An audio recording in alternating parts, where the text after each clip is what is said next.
இந்த sexual act அப்போது நல்லா மசில்ஸ் எல்லாமே விரிவடைஞ்சு தான் கொடுக்கணுமே ஒழிய இந்த மாதிரி சுருங்கக்கூடாது.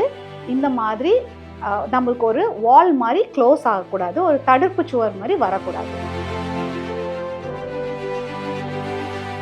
இது அந்த செடிக்கு நேச்சர். பட் இதே டெக்னிக் தான் நம்ம உடம்புலையும் வெஜினிசமஸில் நடக்கும். என்ன மாதிரி நடக்கும்?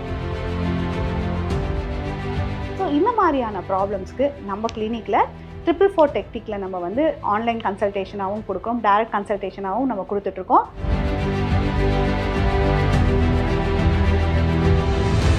அனைவருக்கும் வணக்கம். இன்றைக்கி நம்ம என்ன பதிவு பார்க்க போகிறோம் அப்படின்னு பார்த்தீங்கன்னா, வெஜினிசமஸ் பற்றி தான். ஸோ நிறைய பேர் என்ன கேட்டிருக்காங்கன்னா, மேம் நீங்கள் வெஜினிசமஸ் பற்றி இன்னும் எளிமையாக எங்களுக்கு புரிகிற மாதிரி சொல்கிறீங்களா? எங்களுக்கு வெஜினிசமஸ் நீங்கள் சொல்கிறது எங்களுக்கு புரியுது, பட் எங்களுக்கு இந்த பிரச்சனை இருக்கா அப்படின்னு எங்களுக்கு தெரியல. அதை எங்களுக்கு கண்டுபிடிக்கிற மாதிரி ஏதாவது ரொம்ப எளிமையாக எங்களுக்கு புரிகிற மாதிரின்னு சொல்லுங்கன்னு சொல்லியிருக்காங்க. ஸோ அதுக்கான பதிவு தான் இது. யூஸ்வலி நம்ம சின்ன குழந்தைங்களா இருக்கும் போது நம்ம நிறைய பேர் தோட்டத்தை விளையாடும் போது நம்ம நிறைய பேர் அந்த டச் மீ நாட் பிளான்ட், அதாவது தொட்டாச்சினிங்கி அப்படிங்கிற பிளான்ட் நம்ம பார்த்துருப்போம். ஸோ இந்த செடி கூட நம்ம நிறைய பேர் ஒரு குச்சி தொட்டோ இல்லாட்டி நம்ம தொடும்போது அது அப்படியே சுருங்கிடும், அந்த இலைகள்லாம் சுருங்கி அதை ஒரு க்ளோஸ் ஆகிடும். ஸோ இது ஒரு விளையாட்டாகவே நம்ம விளையாடுவோம். திருப்பி கொஞ்சம் நேரம் கழித்து பார்த்திங்கன்னா விரிஞ்சிடும். ஸோ இது ஒரு தண்ணி தெளிச்சோ இல்லாட்டி நம்ம தொட்டோ இல்லாட்டி நம்ம ஒரு குச்சியில் வச்சு விளையாடும் போதோ காலில் தொட்டோ ஏதோ ஒன்று இந்த மாதிரி நம்ம விளையாடுவோம். ஸோ அதோட இயற்கை, அதோட நேச்சர் என்னன்னு பார்த்தீங்கன்னா, நம்ம இது தொடும்போது இந்த டச் என்ன பண்ணும் அப்படின்னு பார்த்தீங்கன்னா, அந்த செடியில் இருக்க ஒரு நர்வ் சிக்னல் போய் நம்மளுக்கு சென்ட் பண்ணி அது அந்த லீவ்ஸை டீஹைட்ரேட், அதாவது அந்த வாட்டர் கண்டென்ட் எடுத்துகிட்டு அந்த லீவ்ஸ் எல்லாமே இப்படி க்ளோஸ் பண்ண வச்சிடும். ஸோ இதுதான் அந்த செடியோட நேச்சர், அதுதான் நடக்கும். ஸோ இது அந்த செடிக்கு நேச்சர். பட் இதே டெக்னிக் தான் நம்ம உடம்புலையும் வெஜினிசமஸில் நடக்கும்.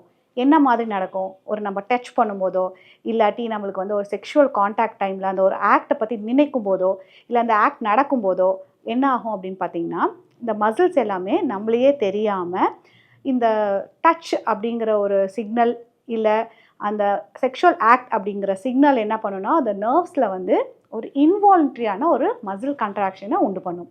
ஸோ அதனால தான் டக்குன்னு உங்களுக்கே தெரியாமல் இந்த மசில்ஸை க்ளோஸ் ஆகிடும். ஒரு வால் மாதிரி, ஒரு தடுப்பு சுவர் மாதிரி, ஒரு வலி மிகுந்ததாக அது க்ளோஸ் ஆகும். ஸோ இது வெறும் ஒரு செக்ஷுவல் ஆக்டுக்கு மட்டும்தான் ஆகுமானா இல்லை. நம்ம ஒரு கைனகாலஜிஸ்ட் எக்ஸாமினேஷன் பண்ணும்போதோ இல்லை நம்ம டாம்பூன் இன்சர்ட் பண்ணும்போதோ, ஸோ இந்த மாதிரியான ஆக்ட் சில பேர்த்துக்கு பார்த்திங்கன்னா அவங்களுடைய இன்னர் வேர் பண்ணும்போது கூட அவங்களுக்கு இந்த மாதிரியான ஒரு இன்வாலண்ட்ரியான ஒரு கண்ட்ராக்ஷன் இருக்குது. ஸோ இது அவங்களுக்கே தெரியாமல் அவங்களுக்கே அறியாமல் நடக்கிறது ஒரு இன்வாலண்ட்ரியான கண்ட்ராக்ஷன். இந்த தொட்டாச்சினிங்கி, இந்த டச் மீ நாட் பிளான்ட்டில் நடக்கிறதே தான் இதுலேயும் நடக்குது. பட் அது இந்த செடியோட நேச்சர். ஸோ பட் ஹியூமன்ஸ்க்கு இது நேச்சர் கிடையாது. ஸோ நம்மளுக்கு இந்த செக்ஷுவல் ஆக்ட் அப்போது நல்லா மசில்ஸ் எல்லாமே விரிவடைஞ்சு தான் கொடுக்கணுமே ஒழிய இந்த மாதிரி சுருங்கக்கூடாது, இந்த மாதிரி நம்மளுக்கு ஒரு வால் மாதிரி க்ளோஸ் ஆகக்கூடாது, ஒரு தடுப்பு சுவர் மாதிரி வரக்கூடாது.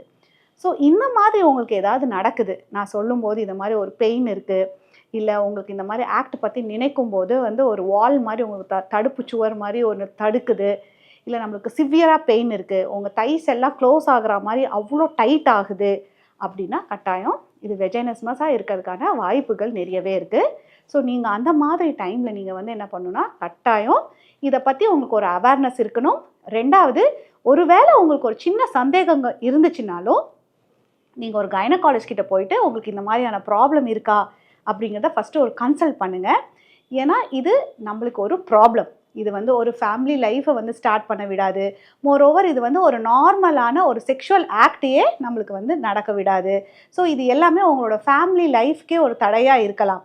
ஸோ நீங்கள் இதை சின்ன சின்ன விஷயமாக நீங்கள் நினச்சிட்டு இந்த பயத்தை நீங்கள் வெளியில் நீங்கள் சொல்லாமல் ஒரு கூச்சத்தினாலேயோ ஒரு வெக்கத்தினாலேயோ இதை நீங்கள் ஒரு யார்கிட்டையும் போய் கன்சல்ட் பண்ணாமல் இருக்கிறதுனால இதோட சொல்யூஷன் உங்களுக்கு கிடைக்க போகிறதில்ல. ஏன்னா இது உங்களையே அறியாமல் நடக்கிறது. இதுக்கு கட்டாயம் கன்சல்டேஷன் எடுத்திங்கன்னா மட்டும்தான் சரியாகும். ஸோ இந்த மாதிரியான ப்ராப்ளம்ஸ்க்கு நம்ம கிளினிக்கில் 444 டெக்னிக்கில் நம்ம ஆன்லைன் கன்சல்டேஷனாகவும் கொடுக்குறோம், டைரக்ட் கன்சல்டேஷனாகவும் நம்ம கொடுத்துட்ருக்கோம். ஸோ இந்த வெஜினிசமஸ்ங்கிறது ப்ராப்ளம் நீங்கள் நினைக்கிற மாதிரி நீங்களே சரி பண்ணிக்கக்கூடிய மாதிரியான தொந்தரவு கிடையாது. பட் நீங்கள் கண்டிப்பாக இதுக்கான கன்சல்டேஷன் எடுத்துட்டிங்கன்னா வெஜினல் மசில்ஸ் ரிலாக்ஸ் ஆகிறதா இருக்கட்டும், இல்லாட்டி உங்களுடைய மைண்ட், பாடி இது எல்லாமே ஒரு கோஆர்டினேஷனில் உங்களுக்கு இந்த வெஜினிசமஸ் ப்ராப்ளம் ரிவர்ஸ் ஆகிடும். ஸோ அதனால் உங்களுக்கு இந்த மாதிரி ஒரு ப்ராப்ளம் இருக்குது. ஏன்னா நான் சொல்லியிருக்கேன் இல்லைங்களா? ஸோ நீங்கள் கோரிலேட் பண்ணி பார்த்துக்கோங்க. ஸோ இந்த மாதிரி ஒரு செடி வந்து அழகாக நம்ம தொடும்போது இது க்ளோஸ் ஆகுறது அதோட நேச்சர். பட் ஹியூமனுக்கு அது நேச்சர் கிடையாது. ஸோ அந்த மாதிரி உங்களுக்கு க்ளோஸ் ஆகுது அப்படிங்கிற பட்சத்தில் இது ஒரு ப்ராப்ளமாக நீங்கள் கன்சிடர் பண்ணி அதுக்கான ப்ராப்ளம்க்கான தீர்வை நீங்கள் வந்து டாக்டர் கிட்ட போய் கன்சல்ட் பண்ணி நீங்கள் அதுக்கான தீர்வை நீங்கள் எடுத்துக்கோங்க. ஸோ வெஜினிஸ்மஸ் பற்றி உங்களுக்கு மேலும் ஏதாவது சந்தேகங்கள் இருந்துச்சுன்னா கீழே தெரிய நம்பருக்கு கால் பண்ணியோ டெக்ஸ்ட் பண்ணியோ உங்களுக்கான சந்தேகங்களை கேட்டு தெரிஞ்சுக்கோங்க. மீண்டும் அடுத்த வீடியோவில் சந்திக்கிறேன். நன்றி, வணக்கம்.